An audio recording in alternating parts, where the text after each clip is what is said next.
All right. Guru here. It's been a while since I've done a video. I've just been taking some time off fishing,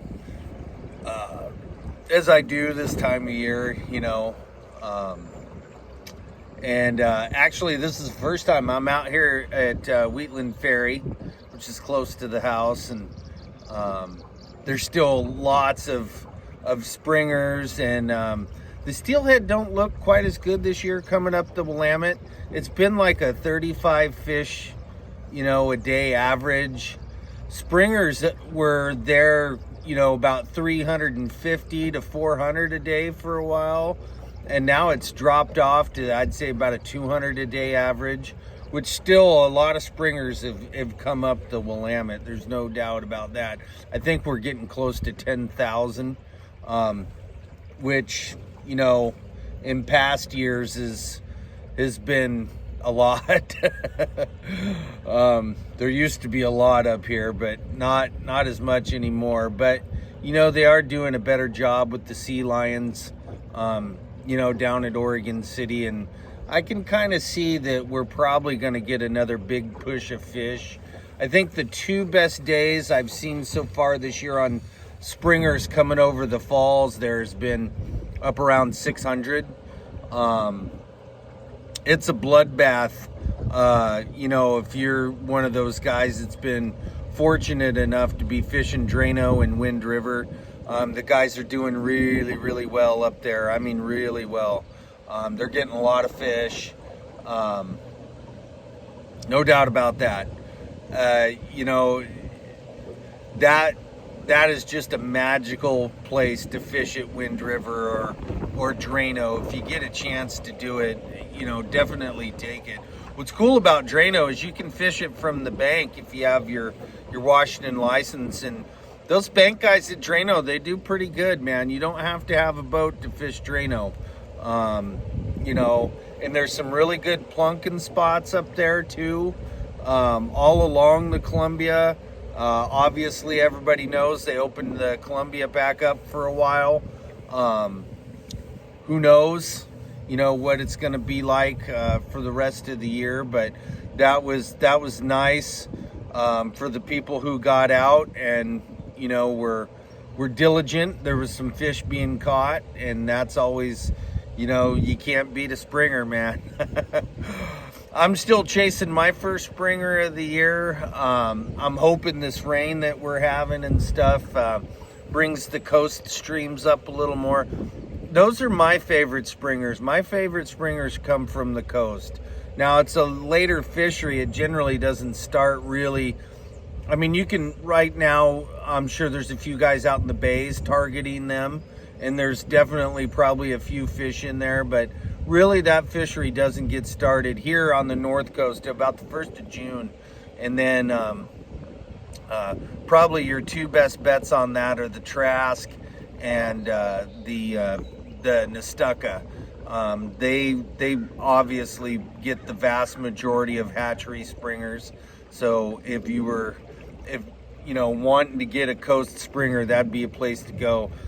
Definitely, if y'all been watching the Umpqua fish cam, it has just been out of sight. If you guys can get down to fish the Roseburg area on the North Umpqua, there's a lot of springers. There is a lot of steelhead, and there is a lot of bank access. You don't have to have a boat to fish that area. If you get a chance to get down there, definitely take it right now. Memorial Day would just be, a great weekend. There's places like Whistler's Bend and a handful of others where there's lots of bank access to fish.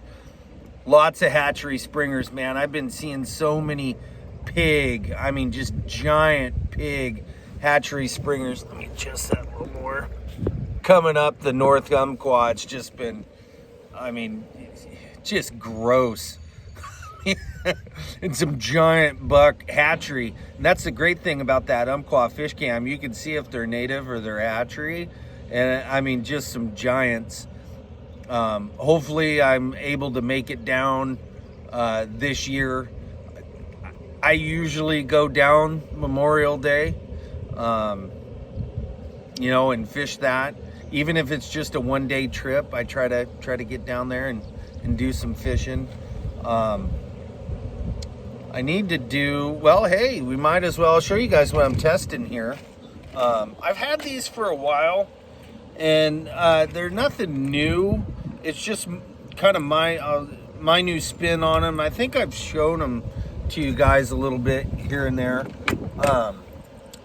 I've been working a lot with these cat's eye beads. And for anybody who wants to know, I get all my beads, no matter what they are, for the most part, all my glass and then my Swarovski crystal, I get that all from Fire Mountain. They're out of Grants Pass. It's a great company. Man, if you're looking for like the coolest of the cool beads, Fire Mountain's the place to go. But I've been working with these cat's eyes. I've been working, as you can see, I'm doctoring my blades with some different UV tape that I've gotten. Here's a hammered silver, course in the Mag Willow, which is, or Olympic. It just, whoever you're talking to, some guys will say, no, that's Olympic. No, it's Mag Willow. I think originally when they came out, they were called Olympic, but we've always called them Mag Willow because of how fat they are. And they definitely, this is the blade you want to be using, in my opinion. So many guys are stuck on 3.5 deep cup, you know, Colorado, horse shit. I'm not saying they don't catch fish. That specific size blade has been used in walleye tackle since probably before I was born. I mean, it is you get lots of thump, but you get more thump from these, especially if you're using the right clevas. But just some different ones. Here's a gold and an orange with a different kind of UV tape that you probably won't see on the market, because this was limited edition, but I got a shit ton of it. So, but you can see those orange cat's eyes, man. And then we're just rocking a standard size one. This is a black nickel VMC, actually 2X on the wire, a little heavier duty, just to basically handle everything. And that's all I'm testing out here today. Up here on the Willamette, spinners is always a good choice, a really good choice. Especially this upper part here, we're always dealing with the moss, and it's not too bad. I was running a plug earlier. Let's see here. Running a plug earlier, of course, the good old Blue Pirate. Was getting a little moss on it, not too bad. You know, had to clean it off a few times, but I switch every hour, so so it was, it's just past 8. So I think I've been running the spinner now for like 20 minutes. So like at 9, I'll go back to the plug, and I go back and forth between each one. Just because fish are moving through, give them something different to look at. And you know, I would say I probably get, it's probably an even split between plugs and spinners up here on the upper Willamette. You know, you can bobber fish up here. This spot where I'm at, I've done, so this would be the east side of, you can see the bank right here. This is the east side of Wheatland Ferry. This is all open bank access that you guys can come fish. You can bobber fish this. A lot of times, if I don't bring the boat out here and just sit here, I just come out here with the dogs and let them run around and get wet and toss a spinner. You know, sometimes I love to plunk right here. That's a lot of fun. The dogs can, raise hell and get all their energy out, and I can plunk. A lot of guys plunk right here. It's a good spot. Oh, we may have just had a drive-by. Oh, might be some moss, but it's a good spot. You should come check it out. And there's lots of spots along the Willamette up here. Lots of green spaces. All you got to do is get on your Google Maps and, start about Newburgh and just come up. There's lots of areas that you guys, all kinds of areas around Salem, big gravel bars. You can go have a picnic and plunk, similar to like what you do on the Columbia. It's a lot of fun. There's a great spot right above here. There's a park and a bunch of natural trails up here. Upriver. Oh, I can see the point of it. So maybe about, I don't even think, a half mile.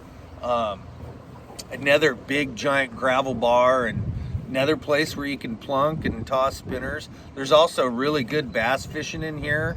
I've already caught a few this year just out tossing spinners for steelhead salmon, especially the back end of this hole. Right, there's another boat launch right down here, and right at that boat launch, you can go in there with like a Cinco or just a nice tube, a Gets It tube, or anything like that, and catch you a limit of smallmouth in like no time at all. And let me tell you, that's some damn good. That's good meat. And you're doing the salmon and steelhead population a favor by keeping those. And there's no limit anymore, so you can keep as many as you want. And so those salmon and steelhead smolts, they got a better chance getting back down to the ocean, without dodging all these largemouth and smallmouth in here. I seen there's a little creek back up here. There was a guy. He was coming out with a largemouth that was probably about 8 pounds. I mean, just a hog. And then he got back up in there. There's a little lake, and that creek goes into it and then comes out of it. But there's all kinds of bass in here. There's sturgeon in here. You can come out. There's catfish.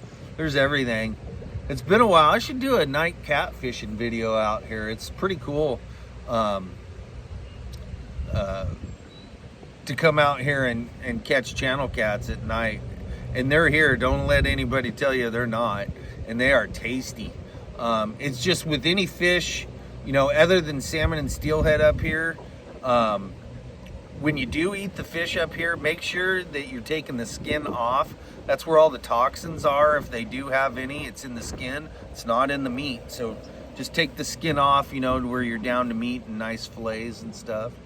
But I've been seeing a lot of pictures of some really, really nice, some big springers. Boy, some of the chunks that were coming out of the not the Umpqua, but the Rogue this spring, man. Just, 30-pound hogs. I mean, just giant springers. We don't often see, I'd say on the coast, I probably see 1 30-pounder a year, and that's about it. And it's usually out of the Trask. I got one in the Nestucca. What has it been? I think 2 or 3 years ago. 2 years ago. It was 25. That was a big girl. That was a nice fish. And, but, you don't see a lot of those anymore.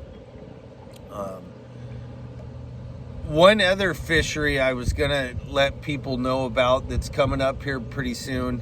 And it's such a great fishery, especially for people that that don't fish a lot and don't have the experience, or are green,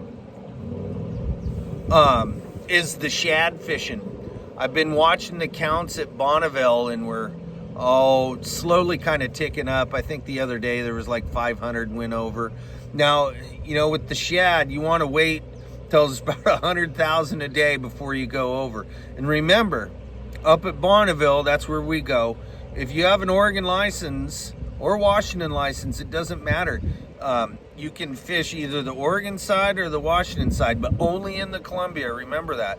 We typically go over to the Washington side because there's so many people out at Bradford Island by Bonneville. It's just, we're on the Washington side, that area, you know, there's the parking's better. You can always get a good spot. I mean, you know, I couldn't say one side or the other is better fishing. A lot of people prefer Bradford Island. You know, I just like the Washington side better, just because it's easier to get your vehicle in and out. There's better parking. It just doesn't seem like it's so busy. But shad fishing, 1st of June, I mean, or end of May. Make sure that you guys are watching those counts, you know, at Bonneville. And I've been watching the steelhead counts too, to see when the summer steelhead are really going to start trickling through here, which should be happening any time, especially if you're interested in fishing the Klickitat or the Deschutes for summer steelhead. The past few years, the run on the Klickitat's been really, really good.